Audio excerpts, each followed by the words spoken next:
back and revisited that 3rd and 19 play on video, what jumped out at you, both individually and for the group as a whole? 3rd and 19, the one that, for the 83-yarder. DAC hustled his butt off to save a touchdown tackle, and I thought that was great. That was like, obviously it could have been 6 points. They did end up getting 6 points off of it, but I thought his hustle and effort to get him down, at the 2-yard line gave us a chance to get off the field and not give up a touchdown. So, obviously in hindsight, you wish you could, get him down before he gets that far down. But, it took a lot. It took a lot of effort from DAC and a commitment that everybody has to have to chase him down and get him down on the ground and give us a chance, to. Anything you thought you could have done when watching it again, just obviously get squeezed in? Personally, yeah. Personally, yes, I felt like I got blocked in the back on it, but didn't get called. But I think I should have, not got blocked in the back. I should have got a little more in front and just kind of, turn it back and get it back to everybody and make the tackle at the end of the day, go make the play. But I didn't do that. But like I said, I thought the way DAC hustled down the field to get him down gave us a strong chance. And you can win with effort like that, I would say. So that's really the main thing that stuck out to me was his effort to get down the field. Jalen mentioned a few times that he didn't think y'all were in a good position to make that play. Is there something you could have done better pre-snap to better defend against the screen pass, maybe?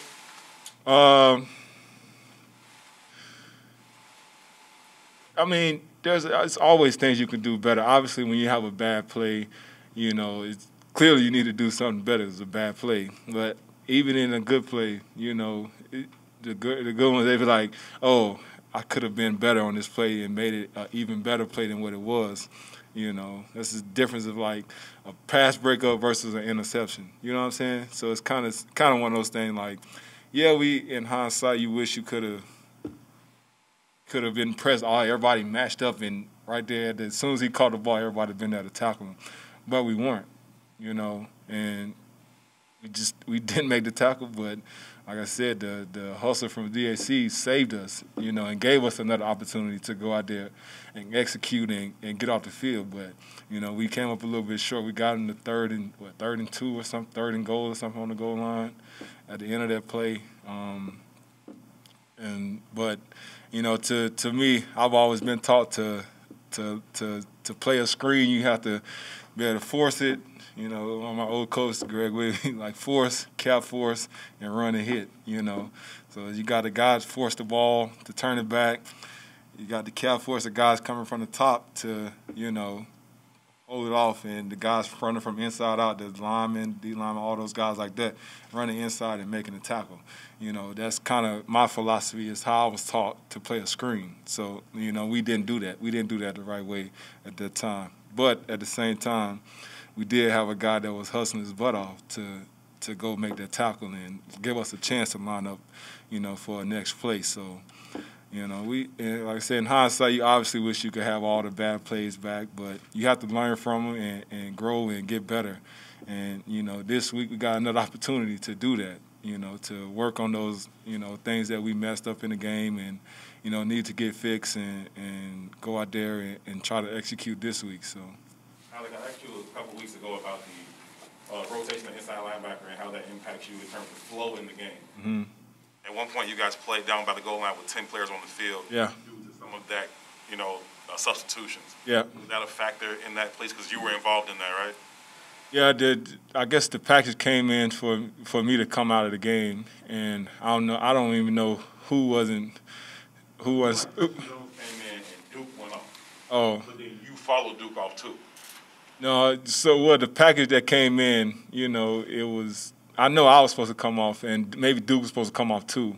I don't know, but I know we messed up as far as the communication. Who was supposed to be on and who's supposed to be off. In that package, and that's to everybody. That's players, coaches, everybody that's involved in that, making that decision of who's on and who's off, and knowing when you're on and knowing when you're off. So, we have to be better in that area as far as, I don't think we've had many, substitutionaries, but that was one where they called us. But like I said, Jalen made a great play on that exact play, and knocked the pass down and saved us. So, we was able to, cover it up for a little bit, but at the same time, you don't want to have those, miscommunication and not having enough guys on the field.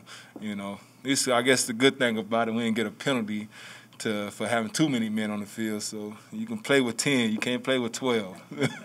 I put it like that. Jalen was saying how watching Sunday's game, it was just a collection of big plays. It seems like an obvious question how detrimental those can be to a defensive performance. Yeah. But when you look at the stat sheet and think, oh, this was a bad defensive game, how much is it?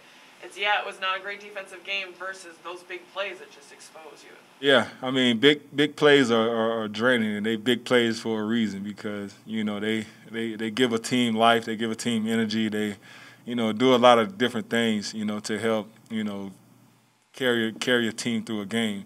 And, we gave up too many defensively. I thought our offense played well and gave us opportunities, special teams included. But, defensively, I thought like I said, we gave up those big plays that kind of, stopped our momentum that we were gaining and had for a while. When you give up those big plays, it's like I said, it's draining to a defense, it's draining to the team as a whole. If you on the receiving end, on the receiving end of those big plays. And so, for us, it's just, limiting the mistakes that we had to give up those big plays and straining, to get off blocks and, get to the ball. That's where you kind of get to the point of, like, especially run plays, stuff like that hit for long runs. I think that's a collection of, you got to get off blocks. You got to, go out there and make play and swarm to the ball. A pass, sometimes we get caught, they catch a 50-50 ball, and like I said, they had that one play with the screen where, they caught us, they made their blocks and got down the field, but, we did give ourselves a chance to, line back up and play again. And, that's kind of what you want to do. Obviously, you don't want to give up a big play, but if you give up a big play, you need to get them on the ground and give yourself an opportunity to play again, and try to not, do those things. So, Alec, as an extension of that big play conversation, Justin hits the big play on Yeah. fourth down and brings that entire stadium to life. Yeah. What bothered you about what followed in terms of the way the 49ers basically stole the momentum right back from you? They came out, and I think they hit us on like a 20-some-yard run or something like that. I think right the very next play. Obviously, when you have a play like that from Justin and our offense, it energizes everybody and does all that. But when you go back out there on defense, that's when you have to go out there and get a 3-and-out, get a turnover, whatever it is, but not give up explosive plays. And like I said, those are the kind of things that, like, it changes the momentum for teams. It just it does, and you wish it didn't do that, but that's just what it is. Any explanation for why you couldn't capitalize on that? Why we didn't capitalize? When you guys had the momentum from that big play that you're off. Yeah, we didn't make tackles. We didn't get off blocks. We didn't do the right things to seize that moment. And like I said, the great teams do that. And for us, it's just about looking at those opportunities where we had to, like I said, take that momentum, gain that momentum, and run with it, and looking at yourself and your teammates and saying, this is where we can get better at right here. And so when the time comes, those opportunities like that come around, you're able to execute and seize that moment. So when you've lost 3 in a row and you have an opportunity on Monday night, what are the conversations like for you guys to try to bounce back really quickly here?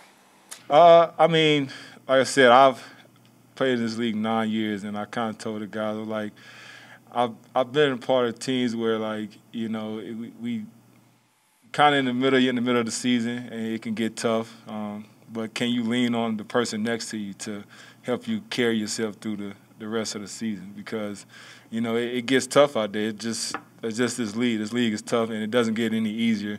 the more games you play throughout the year, you know. So now is the time for us to, you know, rally around each other and don't be there for each other, you know.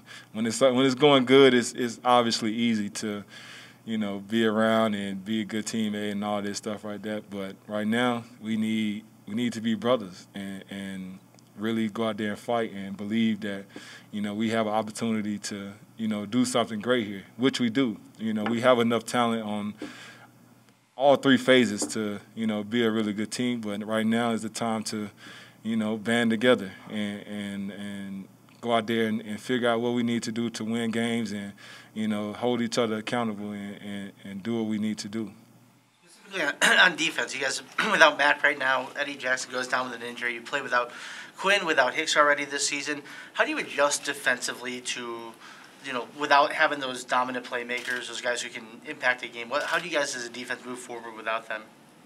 I mean, like I've been saying, this league is, as you guys know, is a next man up. You know, nobody's going to feel sorry for us because we don't have, you know, our top guy in there.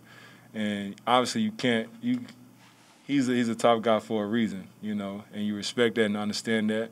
But the guys behind them, they learn, they get an opportunity to step up and make plays out there. You know, we expect them to make plays when they got a chance to be out there because they're not on the field the whole time. So those guys are going to get reps to go out there and play.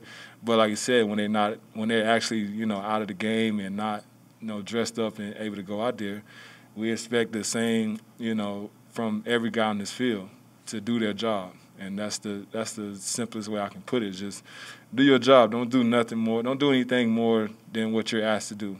You know, we don't need, you know, people to do some out-of-body experience and whatever. I don't know. But I just want you to do your job and believe that, you know, if I do my job, the person next to me is going to do his job and trust that, you know, whatever coach calls and whatever play call, you know, it doesn't matter. It's about us doing our job and executing and believing in one another. So that's just kind of how I see the situation as far as that goes. Everybody has talent, you know. It's a reason you here. If you weren't talented enough, I'm pretty sure they wouldn't keep you around. So, you know, you got plenty of talent, and we need you to go out there, produce, believe in yourself, and believe in the man next to you. So, Thanks, Al. Appreciate it. thank you.